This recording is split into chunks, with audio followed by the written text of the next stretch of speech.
और आइए बुलेटिन में सबसे पहले अग्निपथ योजना पर आज की सबसे बड़ी खबर आपको बता देते हैं। सेना ने यह साफ कर दिया है कि अग्निपथ योजना किसी भी कीमत पर वापस नहीं होगी, क्योंकि ये स्कीम देश की सुरक्षा से जुड़ी हुई है। सेना ने यह भी पूरी तरीके से साफ कर दिया है कि अग्निपथ योजना को लेकर देश भर में हो रहे उग्र प्रदर्शन के पीछे कोचिंग सेंटर्स का हाथ है और जो युवा इन दंगों में हिस्सा ले रहे हैं उन्हें सेना में नहीं लिया जाएगा। अग्निपथ पर सेना ने हर सवाल का जवाब दे दिया है।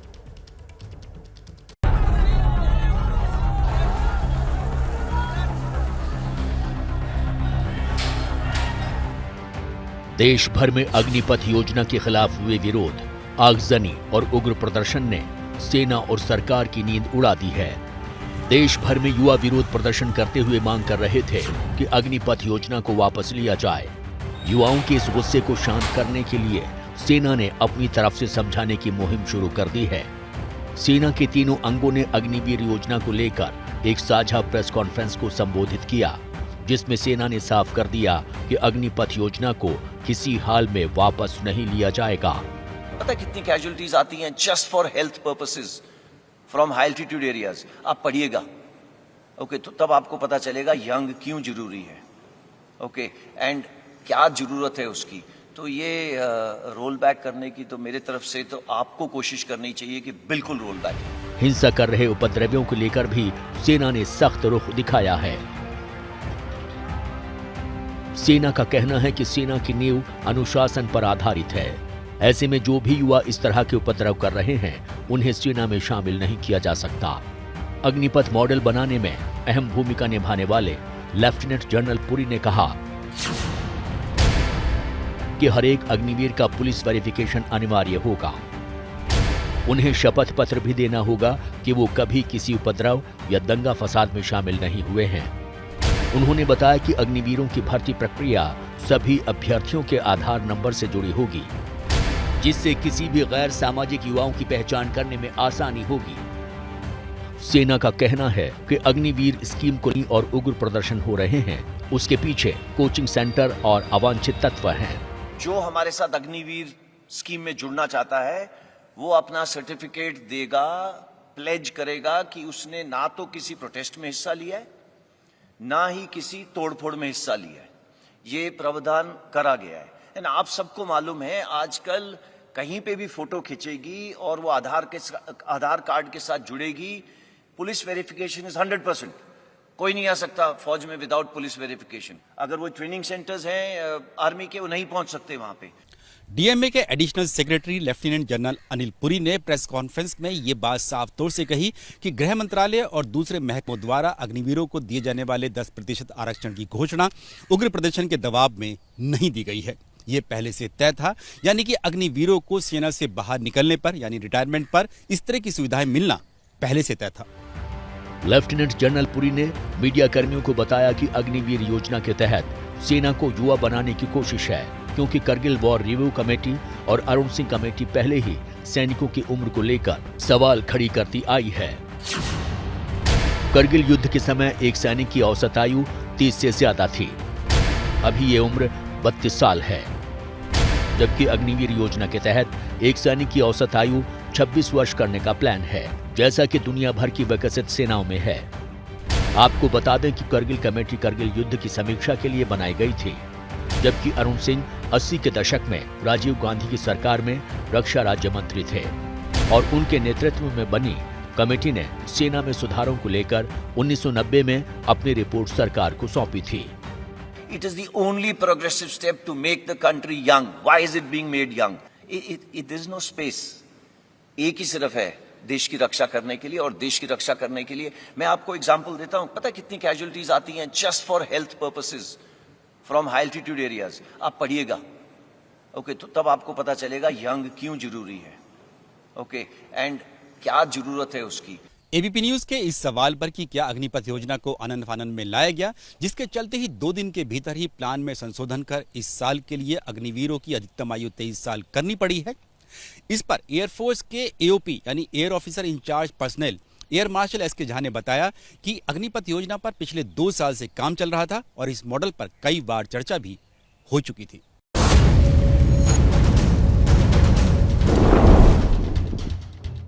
एयर मार्शल झा से जब पूछा गया कि 2019 में हुई वायुसेना की भर्ती परीक्षा, जिसकी प्रक्रिया पूरी हो चुकी थी और रिजल्ट आना ही बाकी था, क्या उसे बहाल किया जा सकता है, तो उन्होंने साफ तौर से इनकार कर दिया। अब सारी रिक्रूटमेंट सिर्फ अग्निवीर के थ्रू ही होगी। एज की सीमा बढ़ा दी गई है 21 से 23। जो एलिजिबल हैं वो एक बार फिर इस सिस्टम में अप्लाई करेंगे।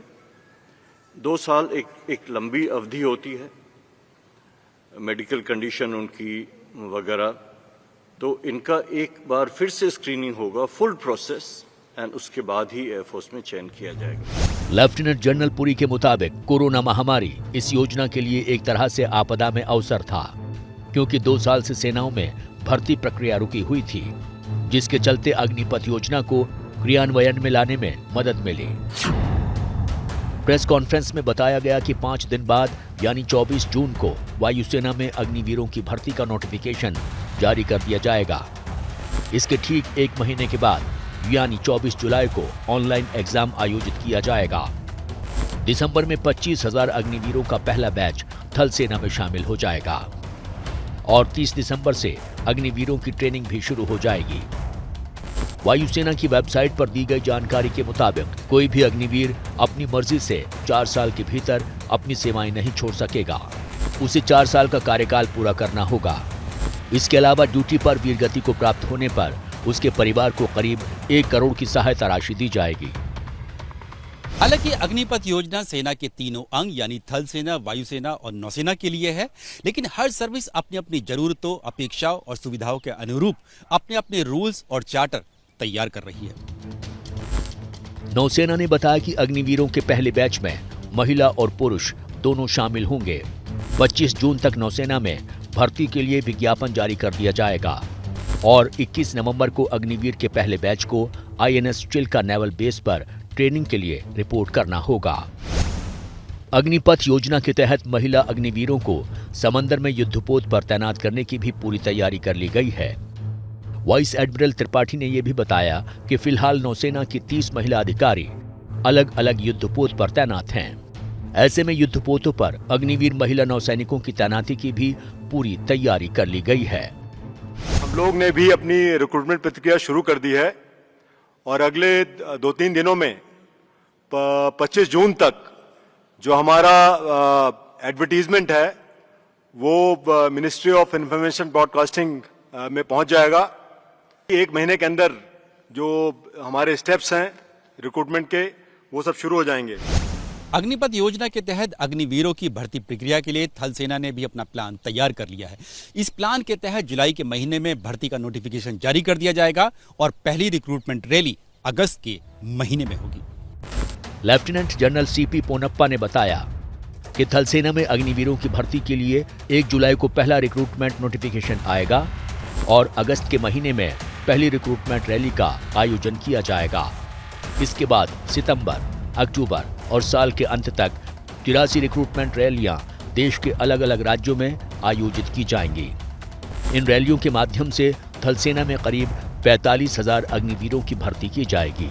On 1st July, we will have the notifications from all the recruiting offices और उसके बाद ये अपना अपना एप्लीकेशन एंड रजिस्ट्रेशन शुरू कर सकते हैं जॉइन इंडिया आर्मी वेबसाइट पर। तो सेना की अग्निपथ स्कीम को लेकर राजनीतिक पार्टियां जमकर रोटियां सेक रही हैं। अग्निवीरों की चिंता में सभी पार्टियों ने दिन रात एक कर दिया है। अग्निवीर 4 साल बाद रिटायर होने के बाद क्या करेंगे, इस पर कोई नेता उन्हें नौकरी के नए नए सुझाव दे रहा है तो कोई उनकी चिंता में सरकार को घेर रहा है। पक्ष और विपक्ष दोनों इस वक्त बयानों के पटाखे फोड़ रहे हैं।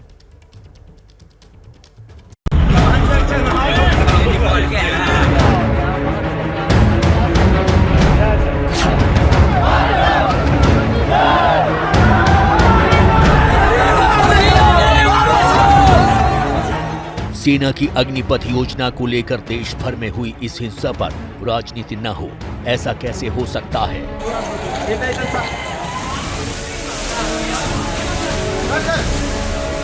उत्साही छात्रों को समझाने के लिए अब हर तरफ से कोशिश हो रही है। कि इन छात्रों का गुस्सा शांत किया जाए और उन्हें अग्निपथ योजना की खूबियों के बारे में समझाया जाए।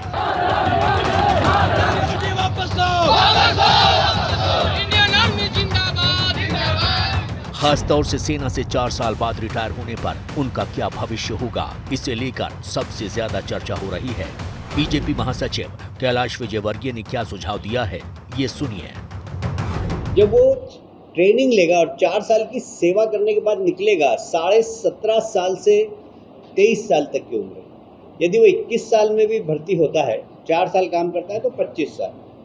25 साल में जब वो बाहर निकलेगा तो उसको 11 लाख रुपए उसके हाथ में होंगे और अग्निवीर का एक छाती पर तगमा लगा के घूमेगा। मुझे अगर इस ऑफिस में, बीजेपी के ऑफिस में सिक्योरिटी रखना है तो मैं अग्निवीर को प्राथमिकता दूंगा। कैलाश विजयवर्गीय के इस सुझाव से उन्हीं की पार्टी के सांसद वरुण गांधी खफा हो गए। वरुण गांधी ने ट्वीट कर कैलाश विजयवर्गीय पर तंज कसते हुए कहा कि जिस महान सेना की वीर गाथाएं कह सकने में समूचा शब्दकोश असमर्थ हो, जिनके पराक्रम का डंका समस्त विश्व में गुंजायमान हो, उस भारतीय सैनिक को किसी राजनीतिक दफ्तर की चौकीदारी करने का न्योता उसे देने वाले को ही मुबारक। भारतीय सेना मां भारती की सेवा का माध्यम है, महज एक नौकरी नहीं है। तो कहां जाएंगे? कांग्रेस ने भी अग्निपथ योजना के खिलाफ अपना मोर्चा खोल रखा है।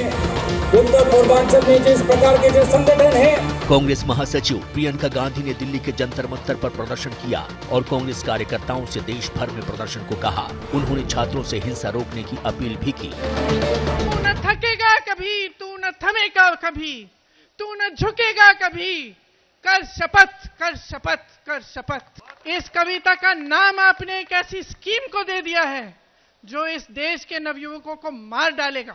इस सरकार को खत्म कीजिए, इस सरकार को गिराइए। जो भी आप प्रदर्शन करें, आप शांतिपूर्वक करें, लेकिन आप रुके नहीं, आप थके नहीं। इस राष्ट्र नीति को कुछ लोग हजम नहीं कर पाते हैं, इस पर भी राजनीति करते हैं। अग्निपथ स्कीम एक ऐसा ही विषय है जिस पे राजनीति बिल्कुल नहीं होनी चाहिए। जंतर मंतर, सत्याग्रह इत्यादि के नाम पर आज हम राजनीति, कोरी राजनीति देख रहे हैं।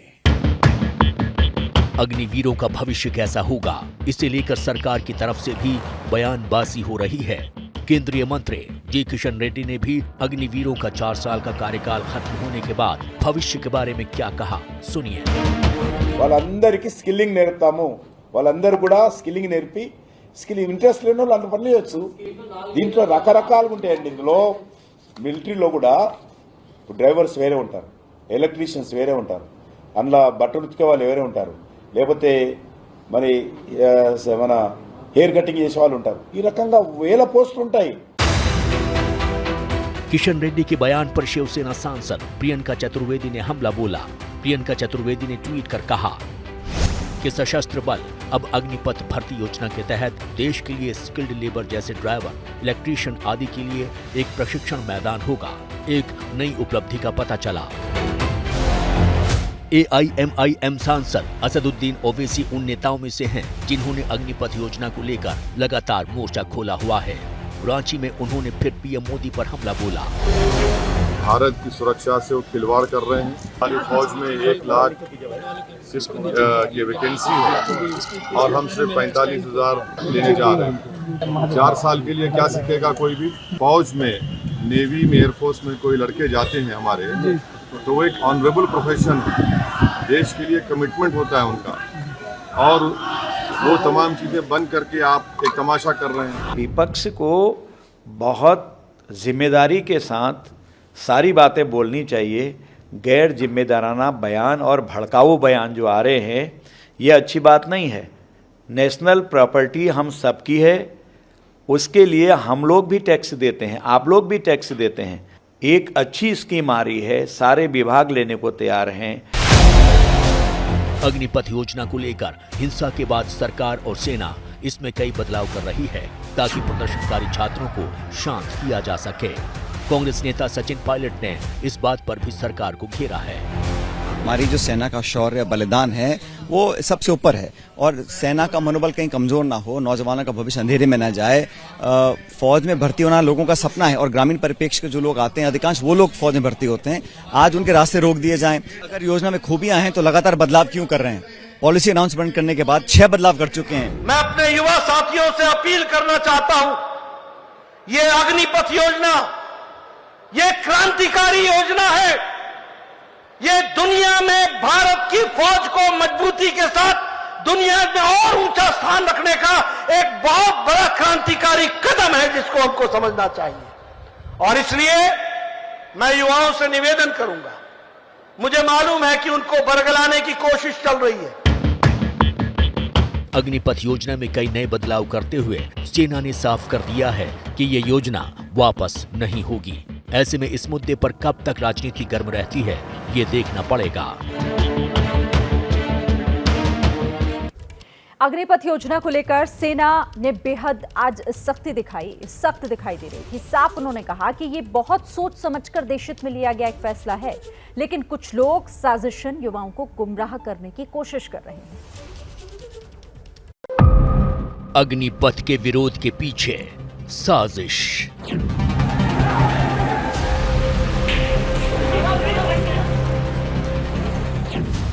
कोचिंग सेंटर्स पर सेना का इल्जाम।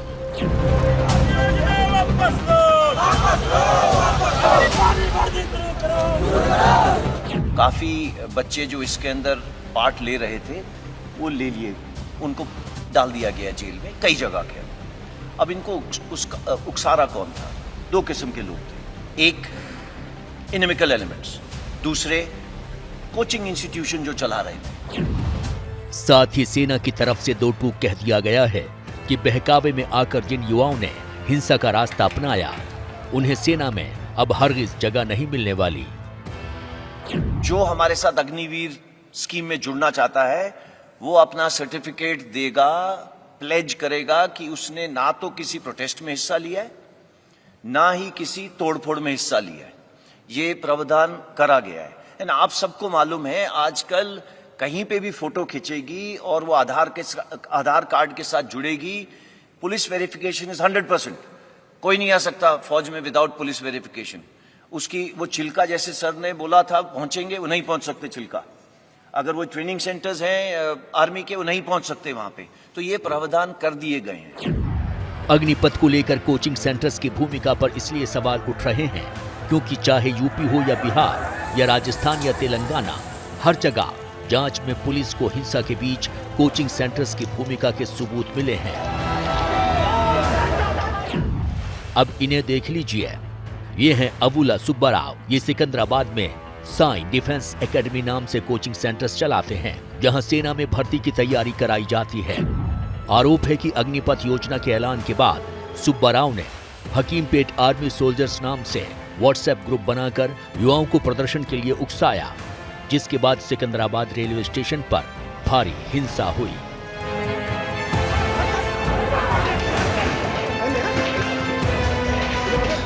पुलिस सूत्रों की माने तो सुब्बा राव ने न सिर्फ छात्रों को उकसाया बल्कि उनको सिकंदराबाद स्टेशन पर इकट्ठा होने के लिए भी प्रेरित किया।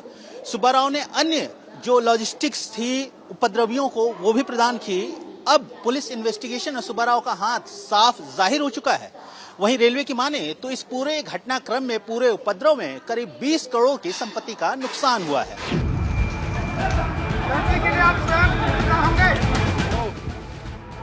सिकंदराबाद की तरह ही अग्निपथ स्कीम के विरोध में पटना के मसौढ़ी में भी शनिवार को भारी हिंसा हुई। स्टेशन फूंक दिया गया, तोड़ फोड़ हुई, पुलिस को निशाना बनाया गया।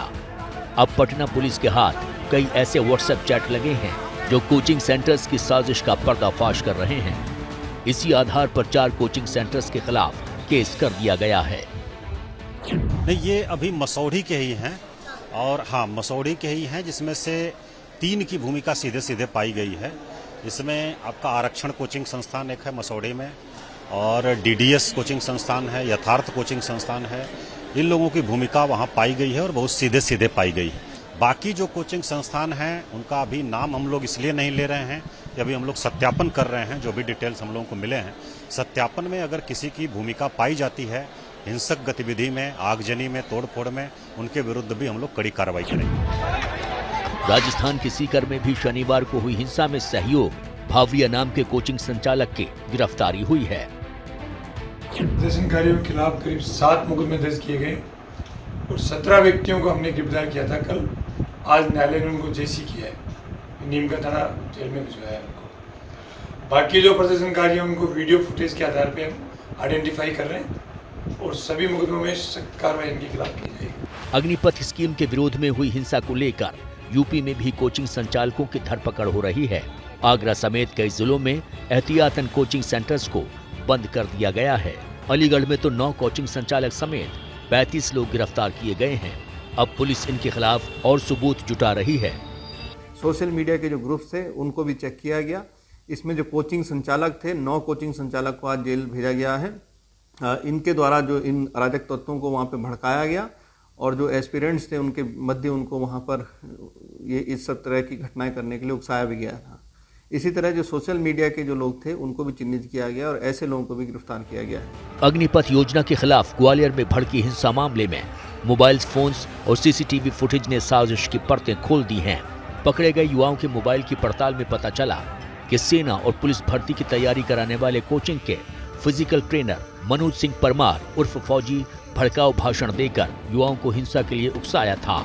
आरोप ये भी है कि परमार ने गोला का मंदिर चौराहे से शुरू हुए उग्र प्रदर्शन और आगजनी की घटना का सोशल मीडिया प्लेटफॉर्म पर लाइव टेलीकास्ट किया। ऐसे 50 से ज़्यादा कोचिंग यहाँ पे चल रहे हैं, लेकिन अभी 5-6 लोगों की सीधी संलिप्तता सामने आई। क्या सोशल मीडिया पे उन्होंने कहा सब लोग इकट्ठे हो जाओ, थानों में आग लगा दो, कलेक्ट्रेट को फूंक दो, चुनाव बाधित कर दो, इस टाइप के मैसेज चलाएं। मनोज सिंह परमार फिलहाल फरार है। ग्वालियर पुलिस ने इस पर 5,000 रुपए का इनाम भी रख दिया है। यही नहीं, हिंसा भड़काने के आरोप में ग्वालियर पुलिस ने 5 कोचिंग संचालकों के खिलाफ एफआईआर दर्ज की है, जिसमें से हेमंत कुशवाहा नाम का आरोपी पकड़ा जा चुका है। तो सेना में भर्ती की अग्निपथ योजना को लेकर हो रहे बवाल के बीच लोग अपने सफर के बीच में फंसे पड़े हैं। सैकड़ों लोग रेलवे स्टेशनों पर कई घंटों से ट्रेन का इंतजार कर रहे हैं, तो वहीं हजारों लोग बियाबन और सुनसान जगहों पर ट्रेनों में समय गुजार रहे हैं। पिछले 4 दिनों से जारी छात्रों के उग्र प्रदर्शन ने यात्रियों को तरह तरह की मुसीबतों में डाल दिया है। अग्निपथ योजना के विरोध के क्या है साइड इफेक्ट, हमारी इस खास रिपोर्ट में देखिए। लेकिन इस फिल्मी सीन से भी ज्यादा भयानक रियल लाइफ की ये वो तस्वीरें हैं जो बिहार के दानापुर रेलवे स्टेशन पर कैमरे में कैद हुई हैं।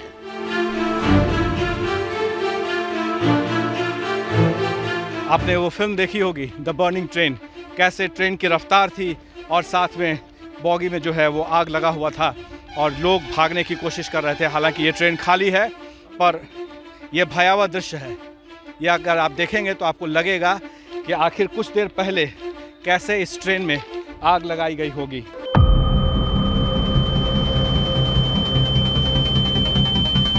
बेरोजगारी के लिए हम नहीं लोग जाते हैं, हम लोग देश सेवा करने के लिए जाते हैं।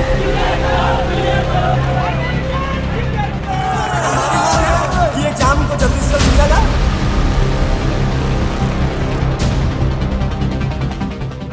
सेना में भर्ती की अग्निपथ योजना का सबसे उग्र विरोध बिहार में दिखाई दिया है, जहां प्रदर्शनकारियों ने रेलों, रेलवे स्टेशंस और रेलवे सिग्नल्स को निशाना बनाया है। जगह जगह रेल में आग लगाई गई है और कई जगह रेलवे ट्रैक्स भी आग के हवाले कर दिए गए हैं। यही वजह है कि इसका बड़ा असर रेलों की आवाजाही पर पड़ा है। बिहार में विरोध प्रदर्शन के चलते जहां सैकड़ों ट्रेनें रद्द कर दी गई हैं, वहीं कई ट्रेन का रूट डाइवर्ट भी कर दिया गया है और इससे पिछले 4 दिनों से रेल यात्रियों को भारी परेशानियों और मुसीबतों का सामना करना पड़ रहा है। यात्रियों से अनुरोध है कि आज के डेट में जो भी गाड़ी चल रही है, आज के डेट में गाड़ी रद्द रहेगी।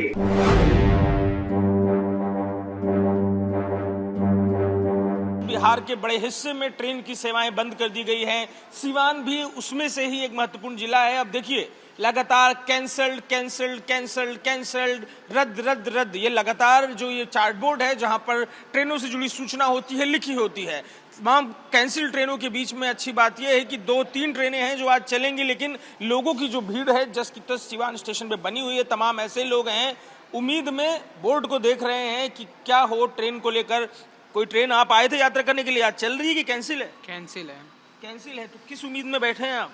अब सोच रहे हैं घर जाएं कि यहीं बैठ के इंतजार करें दूसरी ट्रेन का। दूसरी ट्रेन का कहाँ जाना है आपको? दिल्ली। दिल्ली किसके लिए? एग्जाम है, काम है, क्या कारण है? पापा का तबीयत खराब है। तबीयत खराब। मेरे को दिल्ली जाना है और गोरखधाम से। उम्मीद है ट्रेन उन मिलेगा? क्या हम पहुंच पाएंगे कि नहीं पहुंच पाएंगे कुछ अभी कहा नहीं जा सकता है। कैंसिल नहीं है ट्रेन, हमारी पटना से ही, पटना हम जा नहीं पा रहे, यहाँ से अमरपाली पकड़ेंगे। हमारे जाने को वहाँ तक हम जा नहीं पाए, साधन नहीं मिले तो जा नहीं पाए। अभी इसे जाएंगे न्यू जलपाईगुड़ी सर। देखिए जलपाईगुड़ी से उम्मीद है आपको? उम्मीद तो है नहीं, पर देखिए पकड़ पाते हैं नहीं पकड़ पाते हैं ये भी। बिहार के छोटे जिलों से लेकर राजधानी पटना तक रेलवे स्टेशन पर सन्नाटा पसरा है। पिछले करीब 3 दिनों से रेलवे स्टेशनों पर ट्रेन की आवाज कभी कभार ही सुनाई दी है। Arrah Buxar, Gaya route, Delhi route, Bhagalpur route सहित कई रूटों पर ट्रेन का परिचालन बंद हो जाने से पटना जंक्शन पर यात्रियों की भीड़ लग गई है, जो अपनी ट्रेन का इंतजार कई घंटों से कर रहे हैं।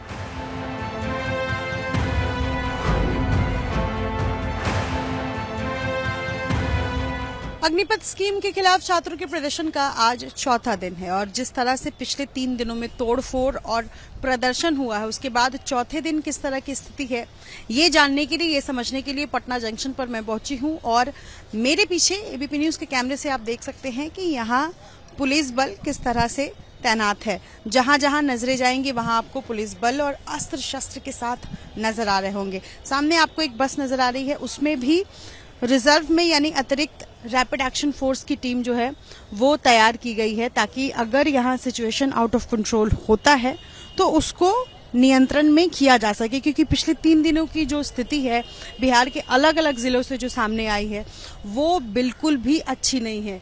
अब अंदर रेलवे स्टेशन पर चलकर देखेंगे, लेकिन उससे पहले सब कुछ सामान्य हो ये उम्मीद भी की जा रही है। लगातार छात्रों से अपील भी की जा रही है कि प्रदर्शन करने का ये तरीका नहीं है, आप विरोध कर सकते हैं लेकिन उग्र ना हो। पटना रेलवे स्टेशन पर कई परिवार ऐसे भी हैं जो पिछले 3 दिनों से भूखे प्यासे ट्रेन का इंतजार कर रहे हैं। राज्य के दूर दराज इलाकों से इलाज कराने पटना आए इन लोगों के पास इतने पैसे भी नहीं हैं कि सड़क मार्ग से अपने घर लौट सकें। प्रदर्शन की आग में आम आदमी किस तरह झुलस रहा है, ये तस्वीर पटना जंक्शन पर मालूम पड़ती है। मेरे साथ यहाँ गोपाल मेहता है और पिछले कुछ दिनों से, कितने दिनों से आप एम्स में भर्ती? 15 दिन से एम्स में भर्ती थे। परसों वहाँ से छुट्टी मिलकर डिस्चार्ज मिल गया, हम चले आए स्टेशन पे। यहाँ से अभी हमको घर जाने के लिए रुपया नहीं है। 400 रुपया है मेरे पास, लेकिन 400 रुपया से हम जा नहीं सकते। बस का भाड़ा है 800 रुपया। हम 2 परिवार हैं। कहाँ से आए आप? भागलपुर से। कब आए? आए थे परसों। परसों से यहीं पड़े हुए? जी। क्या हुआ? इनको महावीर कैंसर संस्थान में इसका इलाज चल रहा था, वहाँ डॉक्टर दे दिया छुट्टी, बोला कि जाइए। यहाँ आए तो गाड़ी ही नहीं है, एक भी गाड़ी नहीं है। जाना कहाँ है? जाना है भागलपुर। कोई और रास्ता बस से जाने का? नहीं, रास्ता कुछ नहीं मिल रहा है, कुछ नहीं। उसके बाद भी पैसा नहीं है मैडम, क्या करें। खाने के लिए आप थे, अभी गए चाय पी करके आए हैं, बैठे हैं। पैसा रहेगा तब तो बस का किराया तो होगा आपकी? नहीं, बस का किराया भी नहीं है। बस को यहाँ बस स्टैंड जाने में 50 रुपया लगता है। सर, कई यात्री ऐसे हैं स्टेशन पर जो फंसे हुए हैं, उनको खाने पीने की सुविधा नहीं है 3 दिन से। रेलवे की तरफ से क्या? देखिए, हम लोग तो सुरक्षा व्यवस्था देख रहे हैं, बट अभी मैंने अपने सीनियर डीएससी को मैंने बोला कि वो संबंधित विभाग के अधिकारी से बात करके इमीडिएटली वो व्यवस्था उसको सुनिश्चित कराएं। ठीक है, थैंक यू। तो ये आरपीएफ की तरफ से अधिकारी हैं जो बता रहे हैं कि रेलवे की तरफ से अभी इस वक्त ही सूचना दी गई है कि तमाम यात्री जो फंसे हुए हैं पिछले 3 दिन से, उनको खाने पीने की सुविधा मुहैया कराई जाए। हालांकि अभी तक कुछ ऐसे यात्री हैं जो 3 दिन से यहाँ पर आए हुए हैं, जिनको इस बात की जानकारी नहीं थी कि उनकी ट्रेन कैंसिल हो गई है। उनके खाने पीने के लिए कुछ भी नहीं बचा हुआ है और वो इंतजार कर रहे हैं कि प्रशासन कुछ मदद करे। बिहार में 1 दर्जन से ज्यादा ट्रेनों को फूंक दिया गया। लखीसराय में 3 ट्रेन में आग लगाई गई। वहीं समस्तीपुर में जम्मू तवी स्टेशन की बोगियों को फूंक दिया गया। पटना के फतुहा, दानापुर में भी जमकर उत्पात हुआ। आरा जिले के कुल्हड़िया स्टेशन पर भी उपद्रवियों ने जमकर तांडव मचाया। हाजीपुर में प्रदर्शनकारी छात्रों ने स्टेशन पर तोड़फोड़ की और पुलिसकर्मी की पिटाई भी की। बिहार में ऐसे उग्र प्रदर्शन के चलते शनिवार को लखनऊ से गुजरने वाली 40 ट्रेन रद्द कर दी गई थीं और इसी का नतीजा है कि बिहार जाने वाले सैकड़ों यात्री दिल्ली स्टेशन पर भी फंस गए। मैं समय नई दिल्ली रेलवे स्टेशन पर हूँ और यहाँ पर एक ग्रुप है 25 से 30 लोगों का जो हरियाणा में ईंट भट्टे में काम करते हैं और फिलहाल राजगीर बिहार जाने के लिए निकले थे। झज्जर में इनका ईंट भट्टा था जहाँ से ये नई दिल्ली पहुँचे हैं और इनका कहना है कि ये 2 दिन से नई दिल्ली रेलवे स्टेशन पर ही फंसे हुए हैं क्योंकि ट्रेन रद्द हो चुकी है और कौन सी ट्रेन कब कहाँ जाएगी इनको अभी तक इसकी जानकारी नहीं मिल पा रही है। इनके जो ग्रुप में जो लोग हैं उनसे बात करते हैं। तो यहाँ से मतलब कि हम 18 तारीख को टिकट बना रखे थे तो हम 17 को वहाँ से निकल गए हैं। यहाँ मतलब कि 12 बजे रात को 17 को पहुँचे, सोचे कि 18 को मेरा टिकट बना है, 18 को हम जाएंगे। यहाँ आए तो बोला गाड़ी कैंसिल है। फिर काउंटर में किए कि बिहार जाने के लिए कोई भी गाड़ी बताइए, कल को कोई भी गाड़ी नहीं है, सारा गाड़ी रद्द है। फिर आज मतलब 19 के भी जा रहे हैं तो कहा गाड़ी बिहार का कोई गाड़ी ही नहीं है। 3 दिन हो गया है, आईना भूखल प्यासल हो गया, गाड़ी तो बंद है तो जाएगा कैसे? अब बच्चा छोटा बच्चा है, कितना भूखल रहेगा? जाहिर है अग्निपथ योजना के विरोध के चलते लाखों रेल यात्री परेशान हैं और इस बवाल से हजारों लोगों को तरह तरह की मुसीबतों का सामना करना पड़ रहा है। क्या आप जानते हैं कि हिंदू हृदय सम्राट कहलाने वाले प्रधानमंत्री नरेंद्र मोदी के मुस्लिम मित्र हैं जिन्हें मोदी की मां हीराबा ने पाला पोसा है, जो मोदी के साथ ही उनके घर में रहते थे? अगर नहीं तो ये कहानी आपको चौंका देगी। अब्बास बाल नरेंद्र के दोस्त, एक दूसरे के सुख दुख के साथी, जिन्हें हीराबा ने बेटे की तरह पाला पोसा, ईद पर जिसके लिए सेवैयां बनाई, वही अब्बास जिसे नरेंद्र मोदी के पिता अपने घर लाए थे, जिसे पढ़ा लिखा कर काबिल बनाया था। मोदी के उस बाल सखा की तस्वीरें आज आप पहली बार टेलीविजन पर देख रहे हैं। हीराबा के 100वें जन्मदिन पर पीएम मोदी ने पहली बार दुनिया के सामने अब्बास का जिक्र किया। नरेंद्र मोदी वेबसाइट पर मां शीर्षक के साथ लिखे ब्लॉग में पीएम मोदी ने लिखा, मां हमेशा दूसरों को खुश देखकर खुश रहा करती हैं। घर में जगह भले ही कम हो लेकिन उनका दिल बहुत बड़ा है। हमारे घर से थोड़ी दूर पर एक गांव था जिसमें मेरे पिताजी के बहुत करीबी दोस्त रहा करते थे। उनका बेटा था अब्बास। दोस्त की असमय मृत्यु के बाद पिताजी अब्बास को हमारे घर ही ले आए थे। एक तरह से अब्बास हमारे घर में ही रहकर पढ़ा। हम सभी बच्चों की तरह माँ अब्बास की भी बहुत देखभाल करती थी। ईद पर माँ अब्बास के लिए उसकी पसंद के पकवान बनाती थी। त्योहारों के समय आसपास के कुछ बच्चे हमारे यहाँ ही आकर खाना खाते थे। उन्हें भी मेरी माँ के हाथ का बनाया खाना बहुत पसंद था। प्रधानमंत्री मोदी के इस ब्लॉग के बाद अब हर कोई अब्बास के बारे में जानना चाहता है। एबीपी न्यूज ने भी जब तहकीकात की तो पता चला कि अब्बास मियाजी भाई रामसाणा मोमिन गुजरात में मेहसाणा जिले के केसिम्पा गांव में रहते थे, जो मोदी के गांव से 5 किलोमीटर दूर है।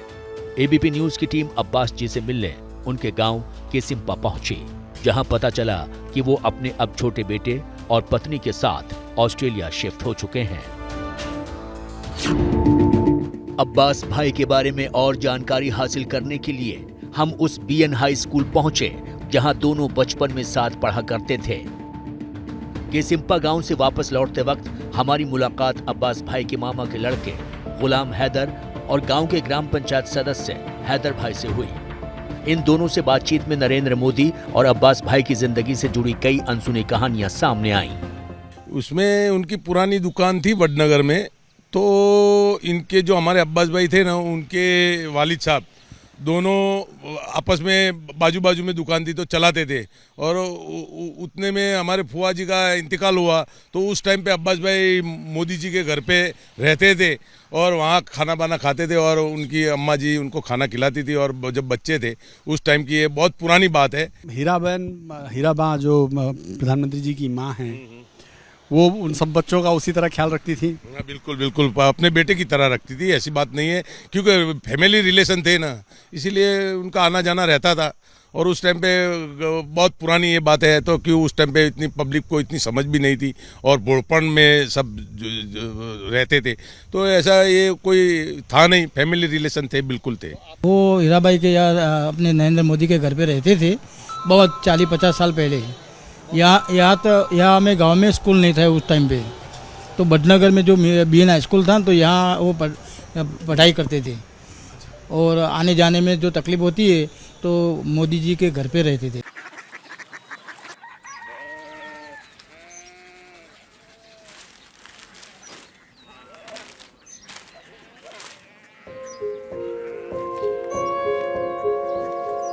पापा पापा कोरिया सिटी जानी ना।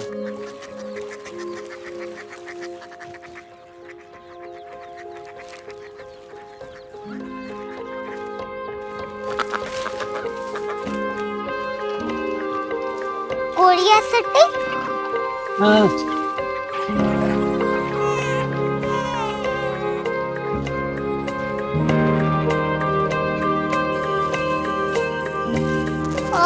कोरिया सिटी कहाँ पे है?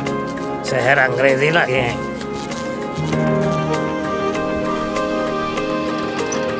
Korea city.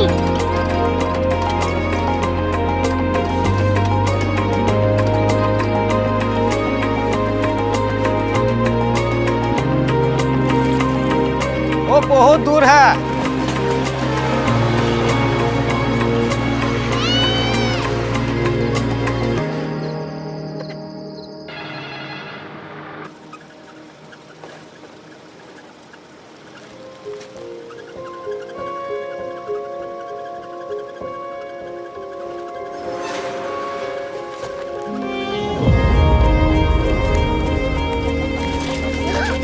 Korea city.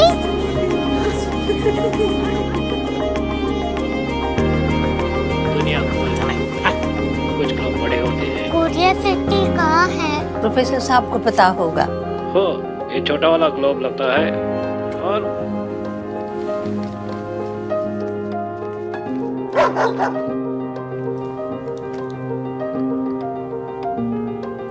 पता नहीं, मेरी बेटी से जाके मिल लो, शायद उसे मालूम हो।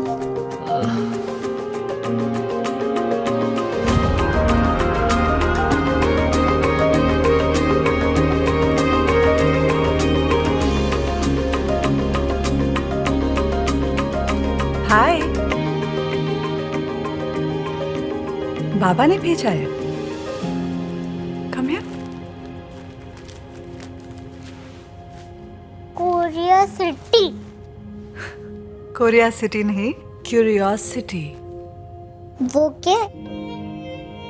That's what brought you here? जो तुम्हें यहाँ तक ले आया। क्यूरियोसिटी।